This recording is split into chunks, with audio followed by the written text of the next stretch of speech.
TCL 55 inches Android TV. Ganito po ang problema ng TV. Kapag pinower on ng TV, ganyan, unti-unti nang mawawala yung TCL logo. Pero may sound pa rin. Kapag ganito po ang issue, sigurado LCD na naman ang may problema. Kaya naghang tayo ng flex ng mga TV para malaman ulit kung saan side ng LCD ang may problema. Dito sa may kaliwa, malinaw yung picture, walang problema. Kaya sigurado na tayo na sa kanan ang may problema. Dito sa visual inspection natin dito sa may kanan, napansin natin may mga umido yung terminal ng COS. Naiputan po pala ng ipis yung loob ng TV. Nag-shorted na yung negative voltage ng DC-DC at saka yung VCOM. Kaya ito na, sinimulan na nating ayusin. Tanggalin yung shorted dito sa may COF niya. Ito na yung siguradong pinagmumula ng sira ng TV kaya nagsha-shutdown ng picture. At nang ma-apply na natin yung isolation and modification natin, ito tinakpan natin ng glue para hindi na ulit mag-umido. At ang ending, ito okay na naman ulit. Pwede na naman. May another +1 happy customer na naman po tayo ngayon. Ayun, successful. Okay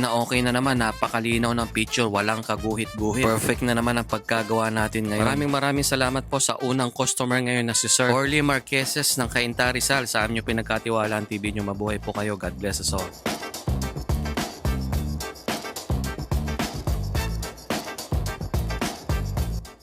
Hisense 65 inches Smart TV. Ganito po ang problema ng TV kapag pinower on, ganyan lalabas lang yung Hisense logo tapos magba-blackout na, magba-bar lines. AUO ang ginamit na panel nitong TV. Matibay na panel made in Taiwan kaya worth pang ipagawa. Nakita natin sa kanang bahagi ng LCD ang may problema. Sunog yung parte ng COS. Suspect natin na basa itong TV. Pero in-apply pa natin yung isolation technique natin kaya ito na yung resulta. Another successful story na naman. Okay na.